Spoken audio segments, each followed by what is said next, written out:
The full moon hung like an ancient eye over the crumbling cliffs of the Alinya Valley. The silver fog enveloping the valley muffled all sounds. Only the slow, primal beating of a heart that had not perished for centuries echoed forth. Vladryn quietly advanced amidst the mist, as if he were the spirit of shadows. The hunger burning in his veins gnawed at his patience. He had not tasted blood for 12 nights. Every cold breath awakened the beast within him, growling powerfully enough to break its chains. Blood was needed, immediately. The villagers spoke of a woman, lonely, bright, hidden at the edge of the valley. To some she was a healer, to others a witch. But Vladryn paid no heed to the rumors. He followed the scent, and the aroma he caught from her was unfamiliar. It resembled that of a human, yes, but at the same time it was something divine. When he reached a thorny tree, his eyes fell upon a cabin, covered in ivy, with the amber light of a fire seeping from its windows. It was a dreamlike structure. And at that moment, he saw her. The woman stood at the door. The light of the flames behind her subtly revealed the lines of her body. Her skin glistened like obsidian in the moonlight, and her long black braided hair fell down her back, wrapped loosely in a dark red garment, making her seem like a being from another world. But what took his breath away was not her beauty, nor the inviting pulse beneath her bare shoulder. It was the invisible aura surrounding her, ancient, silent, unfathomable. She was Alinya. Alinya was the last woman of the ancient guardians of the Alinya Valley. The healing, magic, and wisdom inherited from her female ancestors flowed through her veins for generations. She was not merely a healer. She was a being who could hear the voices of nature, the elements, and the ancient goddesses. At night she would speak with the stars, and in the mornings she would feel the pulse of the earth. Even those who called her witch would pray to her when stricken with illness. For Alinya was a woman who touched not only the living, but also the past and future. But the power she harbored was like a dormant gem, and this power would awaken only with the completion of a prophecy. Vladryn took a step forward, his teeth elongated, his throat was dry. The animal within him cried out, "Come closer, attack, feed." But at that moment, the woman's gaze met his. Her eyes were like gold, and for an instant, time stood still. There was a charm in her blood, a trap, but also a gift, an ancient spell sealed within blood, smelling of remnants of forgotten gods. Vladryn's knees trembled. This blood was not that of an ordinary human. The woman smiled faintly. "Others have come before you," she said, her voice caressing the night. "But you can be the last." Tremors shook Vladryn's hands, not from fear, from facing reality. Perhaps tonight would be the end of the curse, or the beginning of a new fate. "Who are you?" he whispered, his voice trembling. "I am Alinya," the woman replied, "daughter of fire, carrier of the blood of the gods." Thunder rumbled. The earth trembled. In the distance, wolves howled. Vladryn felt without turning. The trees were stirring, more were coming, shadows, souls, hunters. But he did not move from his place. He retracted his fangs. His eyes did not leave hers. He would no longer hunt. He would protect.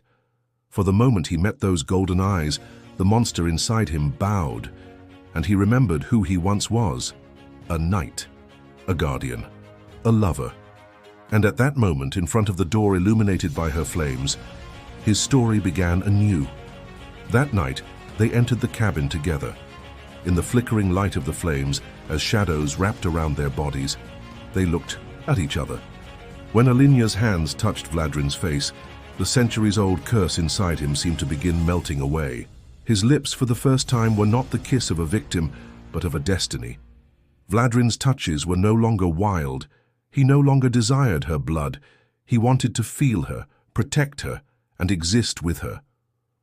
As Alinya closed her eyes, a light radiated from within her. A warm spark began to blaze in her belly.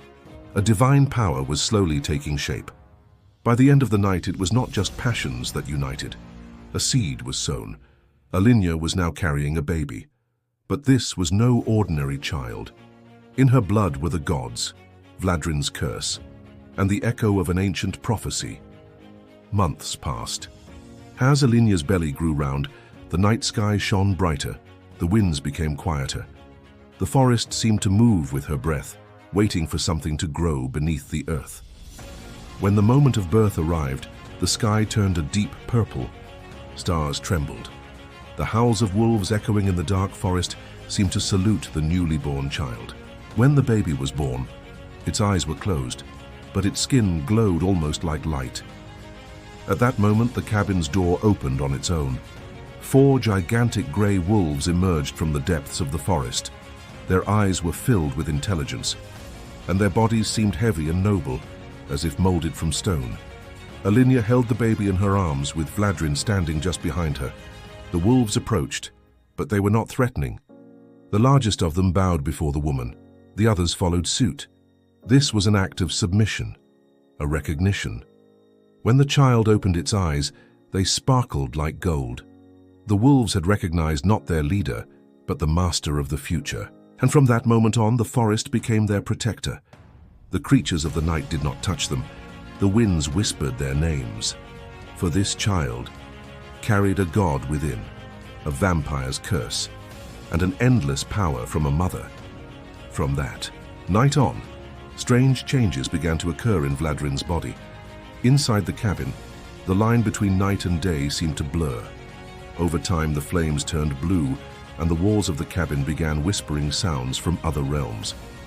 One morning, as Alinya laid the baby down in its cradle after the birth, Vladryn trembled and collapsed to the ground.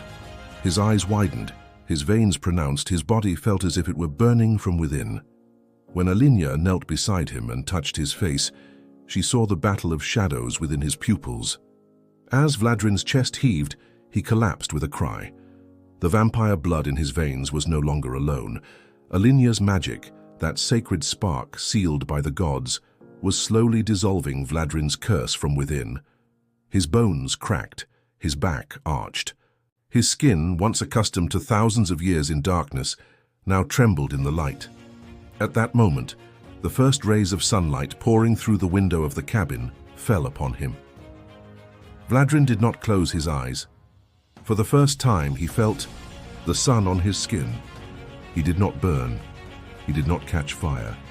But tears streamed from his eyes, because for him, this meant living for the first time. Alinya sat beside him, holding the child. Vladryn rested his head on her lap. As the golden sunlight poured over them, the walls of the cabin seemed to be rebuilt, this time not with a curse, but with hope. And Vladryn, the man born from the breast of darkness, finally understood that he could exist without being dark. A new age had begun,